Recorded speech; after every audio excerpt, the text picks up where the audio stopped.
मयंक एक multinational company में branch manager की जॉब करता था। एक दिन मयंक को ऑफिस से घर जाने के लिए लेट हो गया था। सर्दी की मौसम होने के कारण रात भी जल्दी हो गई थी। ठंड भी बहुत शुरू हो चुकी थी। रास्ते में चलते चलते मयंक को अचानक एक आवाज सुनाई दी। रुक जाओ। मयंक वहीं पर ही रुक गया और पीछे मुड़ के देखा, लेकिन पीछे कोई भी नहीं था। फिर से वही आवाज सुनाई दी। सामने देखो। जैसे ही मयंक ने सामने देखा तो उसे जमीन पर कुछ चमकती हुई चीज दिखाई दी। मयंक दौड़ के उस चीज के पास गया और देखा तो यह कोई साधारण चीज नहीं थी, बल्कि एक चमकता हुआ हीरा था। उसने वह हीरा अपने हाथ में लिया। उसकी चमक देखकर मयंक की खुशी का पार ना रहा। लेकिन मयंक को कहाँ पता था यह कोई साधारण है या नहीं, बल्कि एक मायावी हीरा है। अचानक उस हीरे में से आवाज आई। अगर तुम्हें और हीरे चाहिए तो इस जमीन को खोदो। इस जमीन के नीचे बहुत सारे हीरे हैं। मयंक खुश हो गया। उसने उस हीरे को अपनी जेब में डाला और जमीन खोदना शुरू किया। करीबन 2 फीट खोद काम करने के बाद अचानक मयंक डर के मारे चिल्लाने लगा। इसके कारण उसका संतुलन खो गया और जमीन पर गिर पड़ा, क्योंकि उस गड्ढे में से हीरे मोती नहीं, बल्कि किसी इंसान का कटा हुआ सर मिला। अचानक वह सर हवा में उड़ने लगा और बोला, डरो मत, मैं तुम्हें कोई हानि नहीं पहुंचागा। मैं तुम्हें बहुत सारे हीरे जवेरात भी दूंगा। बस मेरी बात ध्यान से सुनो। मैं जहां जाता हूं वहां मेरे पीछे आओ। फिर वह सिर हवा में उड़ा और जंगल की ओर बढ़ने लगा। करीबन 1 किलोमीटर चलने के बाद वह सिर रुक गया। मयंक भी रुक गया। फिर उस सिर ने मयंक से कहा, इस जमीन के भीतर बहुत सारे हीरे मोती जवाहरात छुपे हुए हैं। इस जमीन पे खोद काम शुरू करो। मयंक खुश हो गया और उस जमीन को खोदना शुरू कर दिया। खोदते खोदते उस जमीन के नीचे हीरा मोती तो नहीं मिले। उस सिर ने कहा, अब तुम्हें एक आखिरी काम करना है। उसके बाद मैं तुम्हें मालामाल कर दूंगा। तुम्हें कहीं से भी एक लोटा खून लाना होगा। मयंक ने बोला, एक लोटा खून? पर मैं एक लोटा खून कहां से लाऊंगा?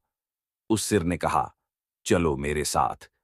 वो डरावना चेहरा मयंक को साथ लेकर थोड़ी दूरी पे गया। वहां उसे एक इंसान को जाते हुए देखा। वो सिर बोला, उस इंसान को मारकर उसका खून ले आओ। मयंक डर गया और बोला, नहीं नहीं, ये मुझसे नहीं होगा। मैं यह नहीं कर सकता। अगर तुमने यह काम नहीं किया तो मैं तुझे बहुत बड़ी मुसीबत में डाल दूंगा। फिर तुम्हारी पूरी जिंदगी नर्क बन जाएगी। मयंक ने हाथ जोड़कर उसे कहा, मुझे माफ कर दो।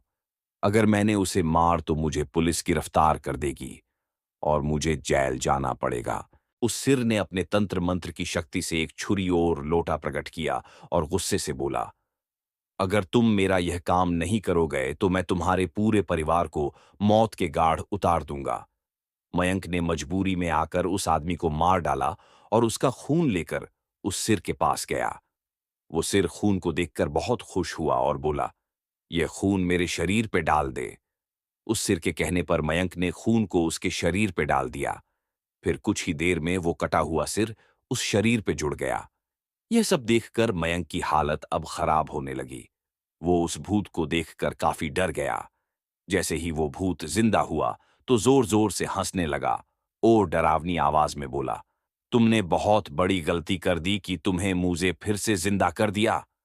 अब मैं सिर्फ तुम्हें ही नहीं, बल्कि इस पूरे शहर को मौत के गाढ़ उतार दूंगा। डर के मारे मयंक के मुंह से आवाज भी नहीं निकल रही थी। वो अपने जान बचाने के लिए वहां से दौड़ा, लेकिन उस भूत ने छलांग लगाकर मयंक को जमीन पे गिरा दिया और बोला, मुझे बहुत भूख लगी है, अब मैं तुम्हारा मांस खाऊंगा। जैसे ही उस भूत ने मांस खाने के लिए आगे बढ़ा कि तुरंत ही उसका सिर धड़ से अलग हो गया। मयंक समझ नहीं पाया कि आखिर यह चमत्कार हुआ कैसे। जब मयंक ने पीछे मुड़कर देखा तो एक अघोरी बाबा खड़े थे। उस अघोरी बाबा ने कहा, जब तुम उस आदमी को मारकर उसका खून ले जा रहे थे तभी मैंने देख लिया था और समझ गया कि कुछ तो बुरा होने वाला है। इसीलिए मैं तुम्हारे पीछे पीछे यहां तक चला आया और मैंने अपनी मंत्र की शक्ति से उस भूत को फिर से मार दिया। अब तुम निश्चित होकर अपने घर जाओ। अब तुम पर कई खतरा नहीं है। आज भी मयंक उस बात को याद करता है तो उसकी रूह तक कांपने लगती है।